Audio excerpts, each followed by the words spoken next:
Hello and welcome to another episode of Virtual Coffee with Ashish with Cloud Security Podcast. And today we have an interesting topic because we've been talking about throughout the year. We've been talking about how do I do cloud security assessment? What does bug bounty look like? What does infrastructure security look like in cloud? How do you automate that? Today's an interesting one because we're kind of going to go a level above and talking about CISOs and what it looks like. So for people who may be coming in for the first time, this is a weekly podcast. This is a special weekday episode instead of a weekend episode, which would still be going live onto our website, which is at the bottom over there. And without further ado, I'm not going to take too much time because I think I'm really looking forward to this because the song itself is the intro song is pretty interesting as well. Let me know what you guys think.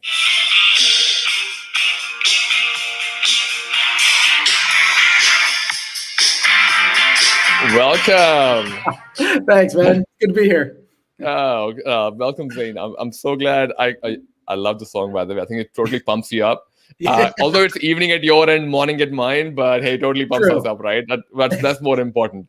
Exactly. How are you going, man? Thanks for coming in. Doing well. How about you? Good, man. Good. I asked this question to everyone. I don't really think you need an introduction, but I'm surprised there would be people who might not know you apart from all the public talks. If it's not good taste, they have no idea who I am. It's all good. That's a good one. Yes. Yeah. If you don't know Zane, you don't have great taste in life. That's pretty awesome. My question, as usually, is how do you get into cybersecurity, man? Like, what was your path into this?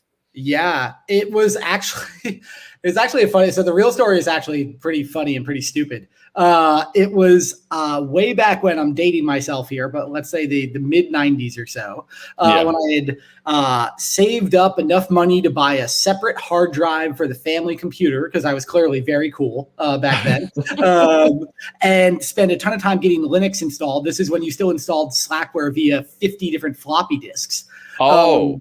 Yeah, so that was like special. Part 1, Part 2, Part 3. But yeah, part like 34. And don't worry, like 15 of those floppies would go bad while you were installing everything. A nightmare.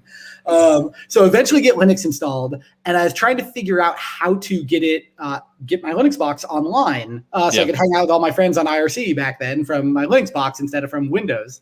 And it actually took months to figure that out because the modem that I had and the ISP was like custom PPP settings. It was all like crazy. And eventually I got it online after like 2 months, and I get on IRC to go like celebrate and like basically brag to my friends, like, yeah, I just got online from Linux. And someone immediately hacks in and shuts my box off. It was so cool. And I was like, that was amazing. I'm going to learn how they did it, and I'm going to learn how to stop it. And so I spent I think it really ended up influencing my whole career, my whole life, because I was like, look, I'm really interested in both offense and defense. And it was so visual for me in terms of like how cool that was. And that was kind of the light bulb moment. I got super into security. I was like 13 or 14. Wow. It was, I never looked back. Well, so I was going to ask, did you ever find out who hacked your machine? Yeah, it was a friend of a friend to play a joke on me. It was great. Yeah. They had a really good. It wasn't a 0-day, but it was a pretty new exploit at the time. It was good. It was good stuff. And I eventually found like the exploit code on there. I was like, great. Gonna use this against a friend's box now and mess with them. With their permission, of course. Of course. Yeah, I mean, we always ask for permission before we send random files to friends, I guess. Exactly. Especially the ones who send us the file in the first place. Yeah. That's like such a cool story, man. So, just so that people have a bit more idea about your background as well. So, pen testing, is that where you started? So I went from there. I went off to university and studied a few different things. And then I got super lucky where my very first job out of university was with a security consultancy called ISEC Partners. And I was their first employee. And that was Alex Stamos and several other just incredible folks. Wow. That was their firm. There was 5 of them that they had started this firm. And they were somehow foolish enough to make me their first hire. And so I got to like just learn from these incredible people and incredible colleagues as we built that whole company. And then I was in the Bay Area at the time. moved over to New York and started helping to build out the East Coast practice for that consultancy. And then it got acquired by NCC Group, which a bunch of folks know now today. So that was their first major acquisition in the US was ISEC Partners. Interesting.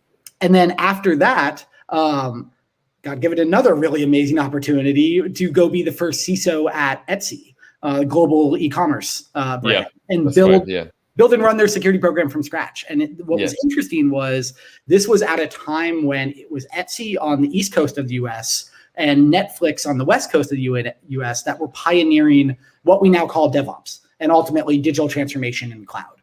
And so it was really myself and one other guy that were kind of two of the first CISOs to live through that shift and just see how much stuff changed. I mean, it was a pretty incredible journey there. And then from that, and final bit, I swear here, was then we took those lessons learned from Etsy on how do we defend all of our apps and APIs. And we turned that into, we stepped out from Etsy and started Signal Sciences and took those lessons learned, turned them into a product, turned them into Signal Sciences. So my two co-founders and I, we all worked together at Etsy, and we spent the last 7 years building Signal Sciences and just joined Fastly a few months ago. Wow. Congratulations on that, by the way. Sounds like a really interesting marriage, for lack of a better word. Absolutely. Fits really well from if you look at the product, though. I was going to say, it's like sounds like when you were in Etsy, and I believe it was Jason Chan, I think, on Netflix or something. Netflix, Yeah. So it sounds like there's a Biggie and Tupac, like the Simpsons reminds me of the story. Well, it's funny. Jason and I both worked at ISEC at the consultancy right before that. Oh, really? Yeah, it's amazing how interconnected everything there is. It's really cool. Oh yeah, I think it's really crazy how small Joker hacker is the size totally. of it. Totally. Just like, totally agree. It's wow, it's a really interesting story, man. Because I didn't realize there was almost like this movement going on between the West Coast and East Coast, and that kind of. I mean, there was a whole book and everything that came out. The Phoenix Project and everything people spoke about, but no one was really implementing it. People were just like, it kind of sounds like a great idea. I mean, here's how crazy it was. My last project when I was still a security pen tester and consultant, my last project was for a huge US healthcare company. They would make production deployments once every 18 months. So I left there on a Friday. I took no time off because I was an idiot and started at Etsy on Monday morning. And then Monday morning, this was 2010, 10 years ago, or 2011.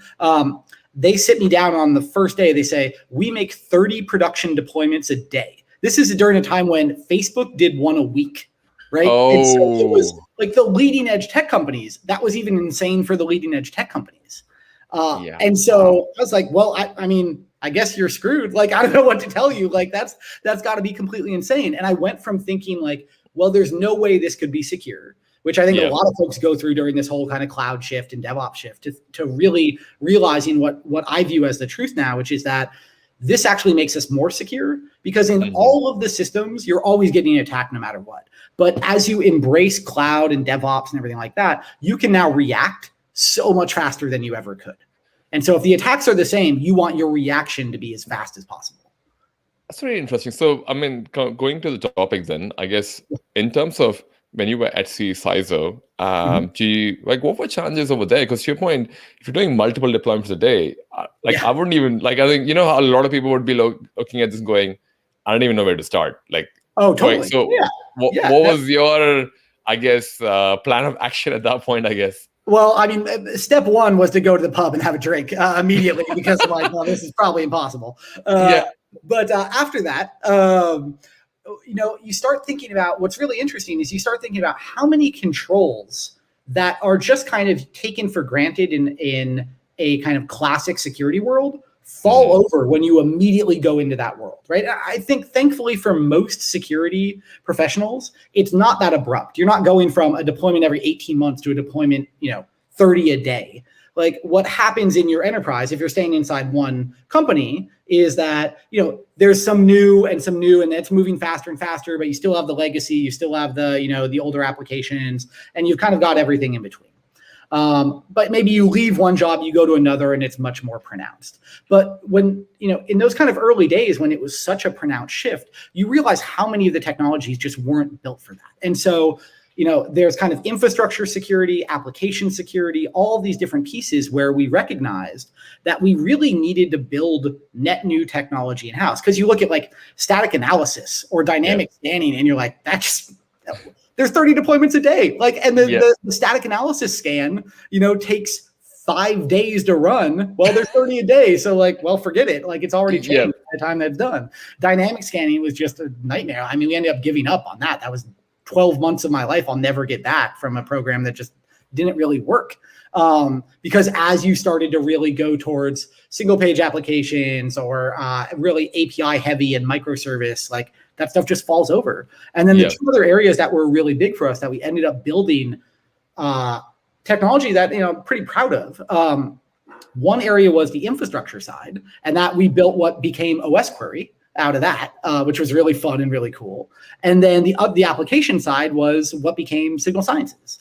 And really thinking about, we needed a better way to protect our apps and APIs on that side of things. And the OS Query side, we needed a better way to instrument our endpoints and our production hosts, because nothing existed for Mac and really for Linux at the time that was, really to the level that we needed. That's really interesting, because at that point, you're almost looking at, and the reason I'm asking this is also because there's also DevOps kind of brought the shift of security to become more developers as well. We're trying to code more, engineering. That's a time when generally a security person would either be a network admin, sysadmin, or a pen tester. So can do some programming, but it's very hacky programming. Yeah. I personally, I'm guilty of that as well. Oh yeah, so my Python code is horrific. That's right. Anyone who looks at it there is no, why this is such a bad code. I'm but it works. Yeah. It works, but it's not great to look at. Exactly. So to your point, so when you were going through this transition, and you guys ended up founding Signal Sciences behind this, were you guys already in cloud at that point, or was cloud security a thing when you were looking at this? It was going that direction. So some folks were more. There were some parts of the business that were more cloud than others. But it was all kind of part of the same. And this is, at the time, I kind of, look, DevOps, cloud, and digital transformation are three different things. And, can be real things, can be total buzzwords, right? Yeah. But sometimes they mean totally different things. But oftentimes, I think the frustration we all have as practitioners is people tend to use them interchangeably, right? And this is where I think at the time, cloud was used interchangeably, and somewhat still today, with modernization, right? And are you doing cloud? Well, if you ask someone that might mean amazing microservices inside Envoy or Istio inside, AWS or GCP or Azure. To other folks, we've got Salesforce, so we do cloud. And you're that's not the same thing whatsoever, but okay. So, it really, I think the bigger way to look at a lot of that, and especially at the time, was that there was very rapid modernization going on. And that was applying kind of across the board, and it impacted so much of the organization. I think a bunch of what we'll talk about today, and to your point of, at the time, there were typically network security people and pen testers and application security testers and security engineers and all of that. And the reality, and this I don't think is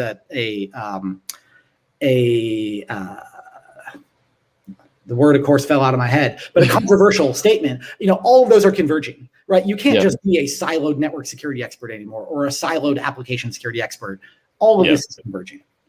Yeah, and to your point, this is obviously the next evolution of security roles, as it has become for sysadmins. Now they have to be more proficient in cloud. Networking is still the same; they just have to be doing cloud as well. So, moving fast forwarding to this current lovely period of the pandemic as we are in right now, has this are you finding that the viewpoint on security has kind of changed in terms of what priorities are with the pandemic as a CISO? Totally. It because they've had to, kind of in the same way of cloud, right? Cloud forced a change in priorities for CISOs because the business changed. And I think the biggest thing there, I'll talk about cloud and then I'll talk about COVID. Yeah. From the cloud perspective, it was that the business now suddenly started moving way faster than the security organization knew how to handle. And historically, the security organization was always, oh, thank you. It was always, the security organization always felt that it could say no. Right. And it was always kind of the blocker and everything there. And the cliche now is you have to be an enabler rather than a blocker. But it's also true, right? Because when you went to cloud, the story that I've shared with a bunch of folks before, but I'll share it here as well, because I think it's the perfect story on this, is a few years back, I met with a global consumer brand that everyone listening knows. And I met with the CISO and I asked them, hey, how are you thinking about cloud and DevOps and digital transformation? And they said, let me stop you right there. I'm not allowing any of that to happen here. It's all insecure. I don't believe in like cloud and DevOps and like, that's all insecure. I'm like, okay, wow. This was 2016, 17. Like, wow. Okay. Yeah, Wow. Yeah, it was real. And so I had a meeting with the CIO afterwards. And I asked them, like, hey, I'm just curious, every CIO I talk to is talking about digital transformation and cloud and DevOps. And they're like, oh, yeah, absolutely. It's huge here. We've got 50 apps in the cloud today. We're going to have 200 apps in the cloud by the end of the year and several thousand next year. And I look at them and they're like, oh, you talked to the CISO. Yeah, we just don't tell them anymore because they try to say no to everything. And it was, I don't think there is a more perfect example of how things can go wrong for security organizations than that. Because it was, we were basically just shoved off in the organization to say, all right, you do whatever you want over there, but you're not at the adults table in terms of the real business decisions. All of that, now bringing it back to kind of your question around COVID, the same sort of thing has happened again, right? Where the businesses that were not remote friendly, like their world changed again, just like cloud. And so for the CISOs there that said, oh, we don't allow apps remotely and we don't allow anything like that. Well, now you're caught completely flat-footed because all of that's happening, whether you want it to or not. And you need to figure out how to suddenly adapt a security program in, 3 weeks in a way that like hasn't changed in 30 years for them. Versus the folks who were already working remotely, like you had to adapt to scale, but not a net new idea. And so it was, very different there in terms of what we saw. It's very interesting. And do you find that I hate to ask this question because it's a cheesy one, where what keeps people up at night? Do you feel that has changed as well with pandemic? Totally. Because I think that, I think hopefully less so now, almost a year in. But I would say certainly in March, April timeframe, at least in the US anyway, that's when things were going completely crazy. I think what happened was scale, and it was scale in two directions, right? There's scale in terms of network scale, what we're all sort of used to, right? Which is your traffic was at one level and then suddenly it's at 100x that level, right? And that happened for a lot of businesses overnight.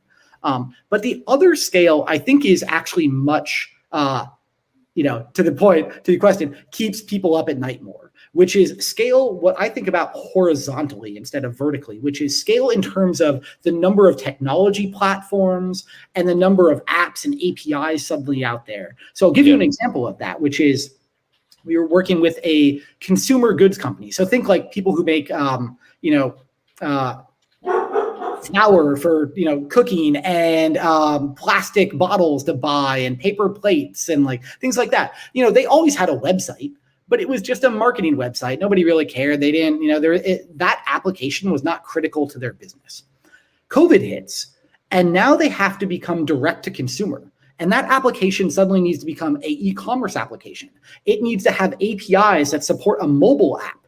It needs to have partner APIs that support grocery stores that now need to check inventory because, toilet paper is flying off the shelves and see who's got it, right? Yeah. And it's completely nuts, right? And the way that they did business changed overnight. And that went from being a fringe part of their security program to now the most business critical part. And that was kind of horizontal scale rather than vertical scale.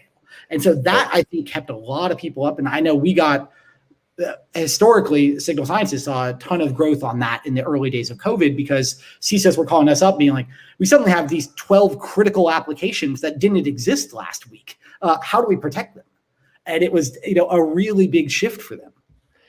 Oh, to add to your point, because what this now also means, there are internal applications which is within your boundary now suddenly are out on the internet. Bingo. Yep. We saw a huge spike in that as well. And oh my God, I can't even imagine, because at that point, it's really interesting. And kind of like yourself, I've been lucky enough that I've primarily moved as a CISO or head of security. I've primarily moved in companies which have been very forward-thinking, do multiple deployments a day, and have to some extent figured out remote working and all that, right? So it was really interesting for me to kind of hear the story where a lot of people are able to kind of hide their internal sensitive applications behind the boundary of this so-called wall, but now suddenly you have to give them access from the outside because, hey, no one can be in the office, and you're kind of going, it's super interesting at that point. And it was, this might be a little bit more of a controversial statement, but I'll say it anyway, which is that, I think that I really feel like the perimeter was always an illusion, but this really shattered that illusion, right? These apps suddenly fully externally facing, and, you want to keep a CISO up at night, talk about a business critical internal app suddenly being internet facing. Like, that's horrifying. I think are you saying this somewhere where a lot of the conversations now are not about, hey, which firewall or which zone is this internal application going to be in? It's more around, hey, what about account takeover? What about credential stuffing? Like, all these things are becoming a lot more prevalent. Are you seeing that as well?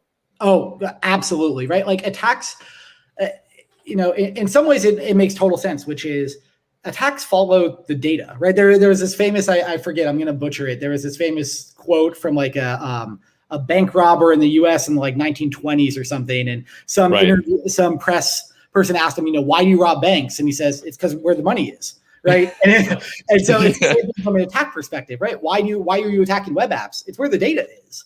Right. Like, if you think about from an attack perspective and put our pen tester hat back on, if you want to go compromise a financial services institution and you want to move money out of that, like, if you're landing a shell on some database server somewhere, like, trying to actually make money move out of a system that complex is such an absolute nightmare. Like, you just, in practice, it never happens. But if you can go pop some admin credentials to a web app that has a nice web web URL, or a web form that says move money from this account to this account, you don't have to know any of the back-end details for that, right? Like, you can achieve your objective as an attacker, and it's way more efficient to do that at the app and API layer than it is at the infrastructure layer anymore.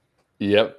The reason I'm smiling because it makes me remember pre-COVID, a lot of conversations were about having a single pane of glass for your security. And now it's almost like when all these web applications are out on the internet and doing this at scale as well, right? To your point, like, if it's a global organization, I think if you have offices all around the world, how do you, are you expecting everything to be in a single, everyone to have their own individual single pane of glass? Or what's your... This is the funny thing, right? It's like the reality is no CISO has a single pane of glass. They have 1,500 single panes of glass, right? That's right. And so this is really where this, in my mind, actually, I'll go on a tangent and a rant for a second on this, which is that, I think in my mind, this is the line between legacy security tooling and modern security tooling. Is that legacy security tooling was designed to be only used by very deep experts in security, that you had to log into the console and you could only use it that way. And it was the single pane of glass approach.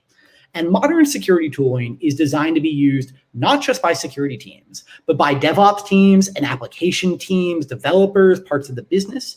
And it might have a really great console and hey, that's good. Like, you want that. I mean, that's super good, but it needs to plug into the rest of your tool chain. Right? Like, we saw this with Signal Sciences all the time. Like, we built the dashboard API first so we could show everyone this cool console. And some people would say it was really funny. Some people would be like, oh, that's awesome. Like, I can't wait to use that. Like, that actually looks modern and that's cool. Other folks would say yeah, that's great. I don't care. I'm going to use the APIs to pull all of the data into Splunk. I'm going to send alerts into Slack or PagerDuty or Microsoft Teams. I'm going to like have my own custom tools that push things back via the API. And they're like, they were some of our most engaged customers, and they never even logged into the console. To exactly that point, like you don't need another single pane of glass. You need something that ties into the rest of your tool chain. Oh, so integration is key then. Absolutely. It's the only way you scale, right? Because if you look at the strategic challenge this goes back to the first part of our conversation, and I think where it all ties together is the scale is the problem that's facing every security team. And that's not necessarily traffic volume or number of applications or anything like that. It's also that engineering teams are hiring faster than security, right? Like none of us, almost every organization I know has open headcount for security that no one can fill. Yep. And at the same time, this problem is getting worse, not better for security because the app teams are moving faster and faster. You're going from the 18-month release to the 30 times a day. Now, most folks are not at one end or the other. They're somewhere in between, but the rate of change is increasing. So this problem is getting harder every day, not easier. And so the only way in which you actually solve that problem, it's not for security to move faster and faster. That's one part of it. But the real way is for security to scale by bringing security capabilities to the development teams and DevOps teams so that they can be part of it and you can scale naturally with them. And to your point, you don't need to be a security expert to do these things as well. That's kind of where a lot of the products are covering the gap. Exactly. Like if you have to be a security expert to use a security tool, it doesn't scale. Yeah, because then you're limiting yourself to the people in the team versus the engineering side or the developer side, which has got a lot more people.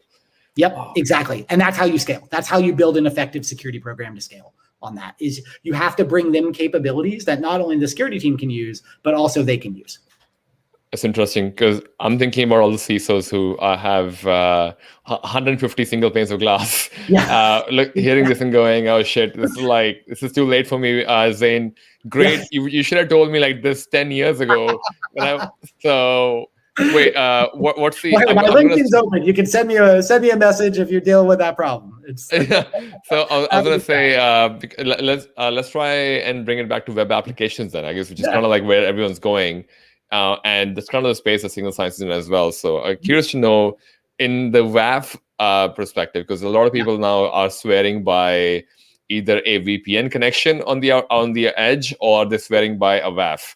Basically, that's the two main things that people are swearing by these days. Yep. So with when it comes to a WAF kind of thing, I think I've heard you spoke about this before as well, where how that's also coming through that transition onto this new world. Of what it used to be and where it is now. So can't you hear that as well, man? And especially from a CISO perspective, because I know a lot of CISOs still swear by it. No one's really happy with it, but no one's ever historically been happy with WAF technology, right? There's a reason that we built Signal Sciences. It wasn't because we wanted to go build a WAF. Like we were not. It was because we got so fed up with all the legacy vendors that we worked with there that we were like, all right, you know what, if no one's going to build something that we actually want to use, we'll do it. Fine. And so we ended up doing that and really kind of building a technology that we actually wanted to use. But the four problems that we really had that like I had very deeply at Etsy that kind of led us down this path was there are four things. One was architecture. So I needed a technology that would work with any of the architectures that the different engineering teams and DevOps teams were doing, right? Historically, I could have a physical appliance WAF or just a CDN WAF in front of my one monolithic application in a data center, right? And that was right at the time. That was fine. But now you're seeing more and more cloud adoption, DevOps, digital transformation, all of this. And what's happening is you've got a million architectures to support. So what happens in most enterprises is you end up with 5 different WAFs historically. And you're like, okay, we've got a physical appliance in the data center. We've got a CDN over here. We're figuring out what we're doing for cloud. We're not sure yet. And so what we needed when we were in that position was one technology that could deploy anywhere. That was software-based, SaaS-based, so it could go in the data center as well as baking into the most, bleeding edge, Kubernetes, containerization, Istio, all these sort of things, right? And so we needed one technology that could do all of that. Number 2, we needed I was so fed up with deploying a technology for every little small problem. So like WAF, was fine when it was designed around OWASP injection attacks, right? But like today, it's not SQL injection and cross-site scripting that keep me up. It's account takeover, it's bots, it's credential stuffing, it's API security, it's all these things. So I wanted one technology that I could deploy that covered all of that at layer 7, right? All of those different layer 7 issues. It didn't go down and try to solve SSH issues or something like that, but it was one technology I could do horizontally across all of layer 7. And then number 3 was the open secret of WAF for anyone that's ever worked with WAF, which is that the false positives were an absolute nightmare, right? You never actually put the thing in blocking mode, right? All of us that had WAFs had them in monitor mode forever, or we put like 2 rules in blocking mode for some one time. You show the auditor that, and then you get them out of the room as fast as possible because you hope that they don't notice the things in monitor mode.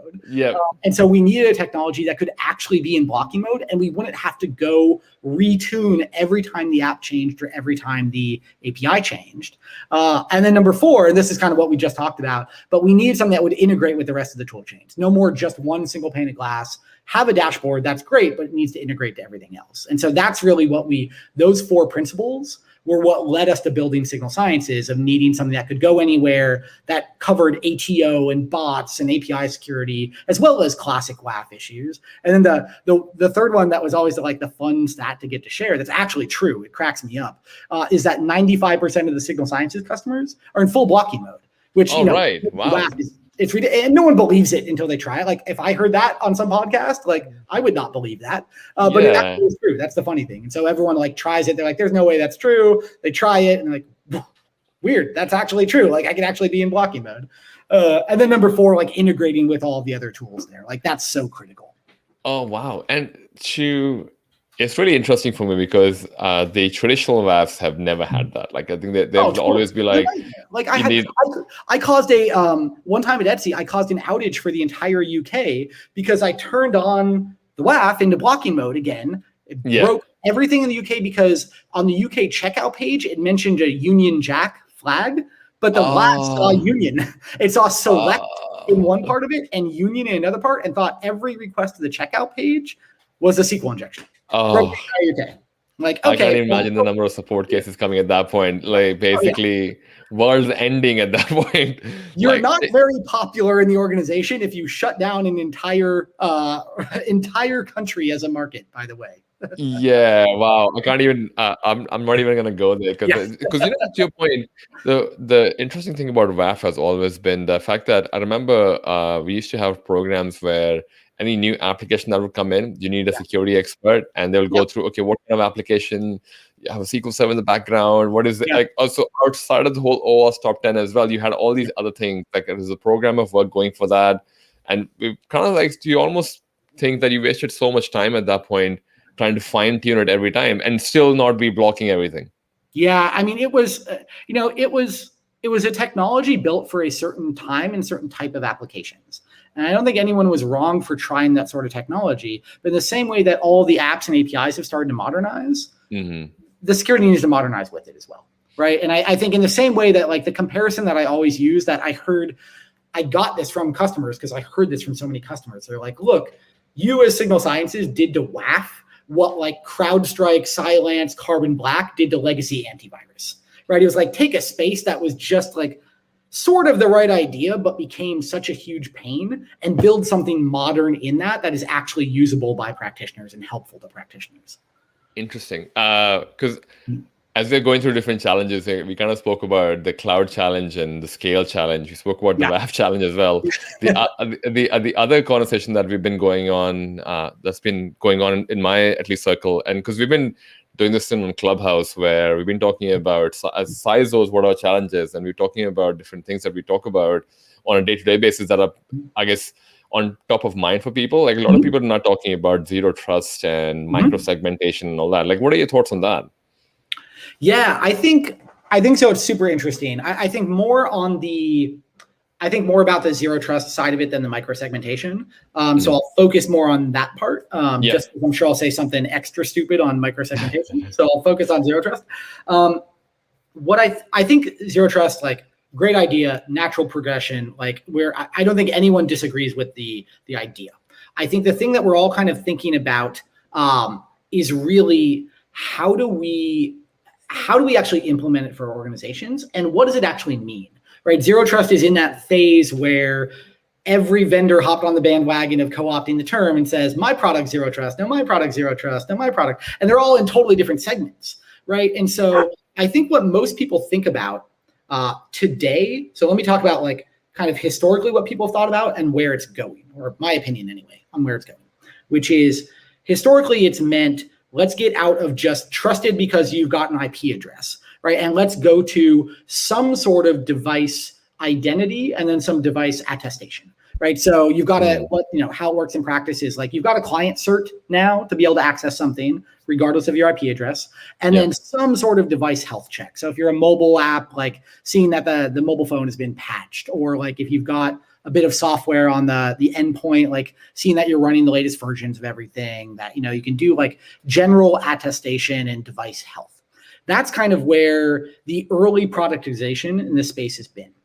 Now, I think where this is going is, and for one part of it anyway, right? Some part of that usage is to be able to access infrastructure layer components. So you need to do that to be able to SSH to a production box. Okay, great. But for a lot of this, how it's shaking out in the enterprise is at broader scale is to say, okay, you need this to be able to access some sort of web app or some sort of API for some critical piece. So now where that actually goes, and what I think is the forward-looking part of zero trust in a broader sense, is kind of this idea of continuous authentication, right? And you say, okay, well, it's good that I did attestation to say, or identity to say, yeah, this person has a client cert, they're not just somebody random, and some attestation to say, and some device health rather to say that they're running the latest version of something. But now they're going to access this application. Well, what happens when they got an account takeover that's bouncing through their box and going to there, or it's a weak password, or they accidentally posted their client cert to a GitHub repo and now everyone's masquerading as them, and people are actually attacking the app, and not only attacking, but abusing the application, right? That's where it gets really gray, is someone who's, they're not doing a SQL injection, but they're incrementing an identifier to try to view somebody else's records, right? And this is where continuous authentication gets really interesting and cool, is if you can sit in front of the applications and APIs, you can protect against those sort of things. And if you can integrate with like the identity and the historically zero trust providers, now you can start to say, hey, whoa, we just saw something anomalous about this session. Let's fire that back and let's say, push a new two-factor auth notification, or disable their session until you can confirm identity, or something like that. And this is where it comes together from historic zero trust into continuous auth. And it all comes together, I think, under a broader term of the fuller zero trust vision. And that's what I'm super excited about. Oh, and to your point, we somehow keep going back to single pane of glass. But it won't necessarily be through one pane of glass. Hopefully not. It'll be integrated. But it's one kind of integrated approach, I should say. There's multiple technologies at play. Oh, right. Because I always feel like there's a need for a single point for policy. No, I don't want to use the word enforcement, but at least management. I guess that's the right word. Because enforcement sounds like you're trying to be a dictator. But management, but also these systems, the other thing that kind of comes out of that conversation is, now you're talking about multiple security controls actually working together, which is, I think, something we've all been pushing for in the industry for a very long time, right? It was the siloed security. You had your firewall over here, you had your AV over here, you had your legacy WAF over there. And we pulled the stuff together via SIM, and then the SOAR market started to say, okay, let's automate pushing things back out. But this is all the continuation of the trend of how do we start to bring these technologies more and more together? And this is where I think the legacy, physical appliance players are in a really bad spot, because they never built APIs for any of their stuff, right? So this is all trying to bolt on things that they was never built for. And you look at the kind of SaaS-based modern security technologies that had to build APIs, and they're ready to go on this. Now it's like, how do we integrate those sort of technologies? Oh, I remember the time when we had to do click install, click ops to install softwares as well. Like enterprise software is being installed like that. There is no automation. You're dropping them. So you kind of, it was a very different time. I remember projects used to be like 6 months, 1 year long projects. Yeah. Because it would take that much time. Oh, yeah. I mean, I remember at one point we were trying to write a Python tool to screen scrape the console of one of our security technologies to try to get data out because there was no API to get that data. And it's just like, wow. That was one of the things that led to Signal Sciences, actually, that story. We were trying to like screen scrape one of the legacy WAFs, but we were also having to do similar stuff on like infrastructure pieces that led to a whole bunch of other sort of security technology. Right. And that's probably a good segue into the whole thing about like what CISOs are seeing at the moment to the whole pandemic thing. They've kind of been, okay, my web apps, my APIs, my internal potentially sensitive applications are out on the internet. Great that I've thought about WAF. Now I've got some idea of zero trust as well, because I keep hearing about this everywhere. Right. The other conversation that people also keep hearing about is, hey, DevSecOps, because we have to go to the market really quick. Yeah. You've kind of done this part in, I guess you were the biggie of it, or Tupac of it. Tupac, I think Tupac was in New York, I guess. I don't know, man. They're both pretty good. They're both pretty cool. Yeah, they were. I mean, I know any of those, but I'm trying to think who was in the East Coast and who was in the West Coast. Yeah, exactly. Biggie was East Coast. Tupac. Yeah, there you go. Yeah. Yeah. So, because Tupac was in LA. Yeah, fair enough. So from being the biggie of Etsy or being a biggie of the DevSecOps concept. Yeah. What's your thoughts on this for people who may be looking at doing some of this? Because now, to your point, scale is a challenge that you can't ignore anymore, right? Yeah. I think a lot of people. So either people have accelerated their digital transformation, or they put a pause to it. Yeah. The ones who've accelerated, security team is like, oh shit, this is gonna explode. It's like a ticking time bomb for us. So, what's your recommendation for those and who might be looking at this to start? Totally. I mean, learn from my mistakes on that, which is I started with technology on that, and that was completely wrong. Like, you have to, if you want to kind of build a successful DevSecOps program, and recognize that that's totally fuzzy, right? But if you want to kind of, the ideas of that, if you want to import them and be successful, it starts with culture. It doesn't start with technology, right? And it starts with recognizing the reality that in most of these organizations, security has been a negative experience for them, not a positive experience, right? And so in most of the minds and most of the development teams and DevOps teams, not all of them, it's not that they don't care about security. I actually think the exact opposite. I think engineering teams tend to really care about security, but they've had historically negative experiences where security has said no to something that had to happen. And so they're like, well, you're saying no, but it has to happen. So, tough luck. And so I think to really start about DevSecOps, the reason I bring that up first is that problem that used to happen once every 6 months now is going to happen multiple times a day, right? As things move faster. And so you have to start with the culture of really leaning into enabling the teams to move and view your job as security as enabling them to move safely rather than trying to stop them from doing bad things. Because if you're trying to stop them, I'll tell you, you might win one small thing. You'll win one battle, but you'll lose the war because you'll say no to one feature or one product or something like that. And they'll say, okay, fine, no. And then they just won't talk to you for the 18 other things that they're working on, right? And so you need to focus on the culture first, and then you bring in the technology to say, this is where the modern versus legacy security tooling is so important. You bring in the modern security technology that the DevOps teams and development teams can also use themselves in addition to the security teams. And so that's how you start to build on this, is to say, look, we're here to enable, we're going to bring you technology that allows you to start to own security as well. And then we as the security team will try to help out on top of that and be experts to consult and really help you move faster. But we're not here to review every change you're making because it's never going to work. Like, it just doesn't at the speed that you need. I 100% with you on that one, man. I think scale and speed is something that's always lacked in security. Totally. And to your point, it's just the nature of, because we were never the team that was making the money for the business. We're just the ones who are advising and being that expert for, oh, this is a risk, you should stop it. Instead, it's a very different role.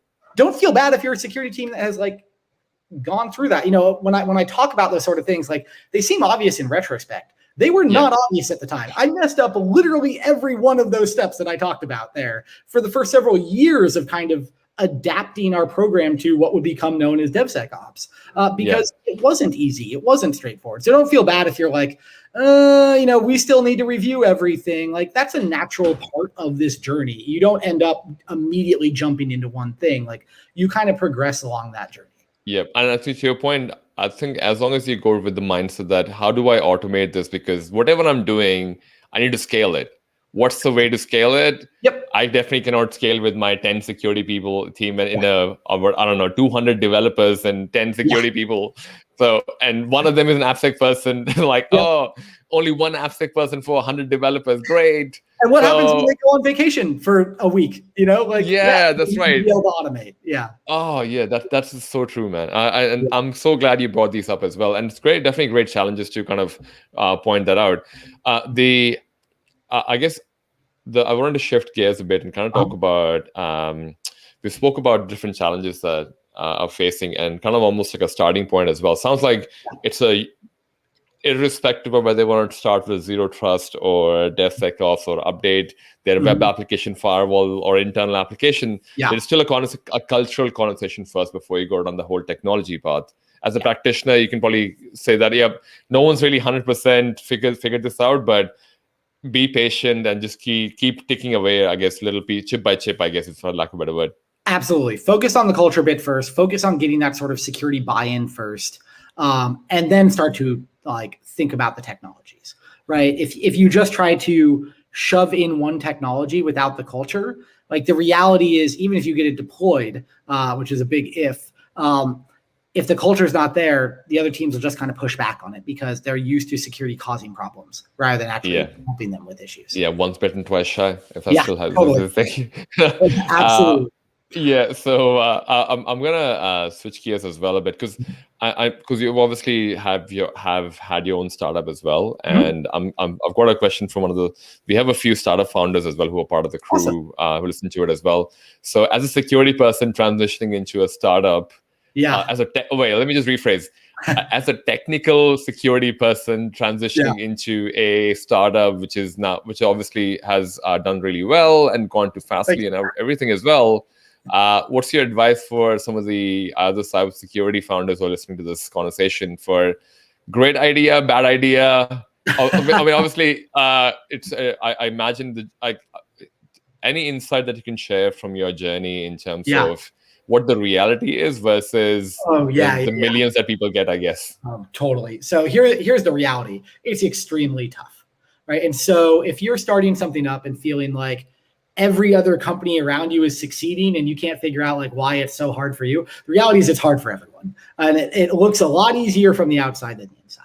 And so, if I had, obviously this could be an 8-hour-long topic just on its own about lessons learned for founders. But if I could distill it down into just a couple things here, it's super tough. Keep going. I don't mean it's super tough so you shouldn't do it. I mean, it's super tough. So when you feel like when things are difficult, that's because they are for everybody. Keep going. I think it's really tough in terms of marketing and everything like that. I mean, I think a lot of times I'd say the only gotcha that I would warn technical security folks about if they're starting a company around some idea is making sure that it's really applicable across a lot of areas. I've seen lots of places where someone wants to go solve this interesting problem because it's an interesting technical problem, but it applies to 10 companies worldwide, and 8 of them aren't going to buy anything for it, right? And so it's a cool project, it's not a cool company. And so you have to, this is often a conversation I have with when I'm advising or mentoring security founders, is the security bit's going to be easy for you. The hard bit's going to be the company building bit. And so step out from that and think about, your market and how many folks need this sort of technology and how you're going to break through the noise. And these are all really hard problems that are really fun to work through, but they're big challenges. And so I think for technical folks, oftentimes the final kind of adjacent lesson there is for technical folks starting companies, it's very easy for them to stay stuck in the weeds on the tech bit, because that's the fun bit for all of us, right? It's the world that we all know. And you have to recognize that you're not building a tech project, you're building a company, and you need to kind of step back. You need to stay focused on tech because you got to build good tech and good product, but you have to step back out and think about building a good company around that as well. So you're saying my HSM problem should not be. Hey, who knows? It could be huge, buddy. Yeah, it's funny. The reason I brought that up is because we were having this conversation the other day with Jeff from LinkedIn, the LinkedIn CISO, and I think it was yesterday or last night, and it was really interesting. Someone asked about an HSM project that they're working on. What's the future of it? And you're like, wow. I mean, but I'll be no hate on anyone. It was sounded super interesting. Yeah. But I'm like, but how many people would use it? That's the kind of thought you. Right? Like, there's a difference between cool technology and potentially large company, and neither one is right, neither one is wrong. This is the thing. Like, it doesn't mean you have to build something that's going to be a huge company. Like, that might not be what you want. You might want to work on a cool technology project that you can not take venture capital on and get like some income on just so you can keep working on this thing. And that might be what you want and what's exciting to you. And that's awesome, right? There's several different options here, but my advice would be make a conscious choice about which one you want. Yep, 100%. All right. I think we've had enough of technical questions, WAF and everything. So I'm going to switch gears to some fun questions. Awesome. I've only got 3. They're not too personal, but they're just interesting to get to know the other side of Zane as well. Sure. First one being, what do you spend most time on when you're not working on WAF and technology and CISO stuff? Oh man, I love travel. So this has been a big tough year for everybody. It's really tough for this. I got into scuba diving a few years ago, and I'm super loving that. I love skiing and snowboarding. I grew up doing that. And I also love good whiskeys. So that depending on if I have a bunch of that one, then I do less of the other activities the next day. But wait, is Macallan 10 like a good one? Oh yeah, I love good scotches. I love good Japanese ones and American bourbons and ryes as well. So basically, cybersecurity is for alcoholics. Is that what you're trying to say? Yeah. I mean, certainly, that's for sure. I'm just kidding, but it helps, right? It definitely helps because I was trying to go back to a lot of conversations that I've had with other folks as well, especially in senior leadership as well. Yeah, they all enjoy alcohol, and you almost wonder like there seems to be a pattern here. Either we are just like people of good taste, or our job requires us to have a lot of this, I guess. It's certainly a job that you want to drink after sometimes. Yeah, that's right. The second question that I have is, what is something that you're proud of that is not on your social media? Oh. Is there anything which is not on your social media? I can't imagine it. Not a ton. I mean, it's mostly like industry stuff. I mean, there's plenty of like life things I'm super proud of. Like, just moved. I've got an amazing wife who she's totally awesome. I got the better end of the deal. It's pretty cool. I hope she's listening because you get a brownie point because totally. Yeah, I'll blink twice if she's listening. Yeah. That's right. No, she's absolutely amazing. And we just moved to Austin. We got a cool new place I'm super excited about. I was living in New York for 11 years. And I'm excited to try something new. I mean, plenty of just kind of life things that I think I've been incredibly fortunate on. I'm super excited about. I get to hang out, chat with friends from all over the world, even when we can't travel. That's pretty cool. Yeah, I think so as well, man. That's a great answer as well. Final question: what's your favorite cuisine or restaurant that you can share? Oh man, I like all of it. Food. That's the problem. Is I like a lot of food. Another theme then. Cybersecurity people like alcohol and food. Yeah, it's true. It's true. And traveling. So we are normal people. Exactly. I'd say it's less one cuisine. I'll tell you what my favorite thing with food or alcohol or just social experiences is getting to travel and try cool things I've never gotten to try before. Like something cool and local. I mean, like it's not, like the last time I was in Australia actually, and learning about like the incredible coffee culture in Australia and being like, oh my God, the coffee's absolutely incredible. Like I didn't know that coming from the States. It's incredible. Like, cool. I can't wait to have 1 million coffees here when I normally drink far less of that. And, just find like having cool local food, local drinks, like all that sort of stuff. That's more important to me than like one particular, like, oh, I love Italian food. And that's my absolute favorite. Like I like trying. That's a really interesting answer, man. And I love it because I'm glad you mentioned coffee. Hence I've got virtual coffee with Ashish as well. this was not a thing. Perfect start, perfect ending there, right? Yeah, that's right. It worked out really well, man. Thank you so much for taking the time out, man. Hey, so thanks for having me. people having questions about this, where can they reach out to you?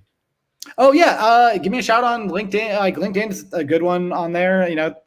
Send me a message on that. That's easy. I mean, I'm on Twitter and stuff too, but I probably end up like I'm at the point in my career where I'm probably seeing LinkedIn more than I'm seeing Twitter, which makes me feel old and less technical. But yeah.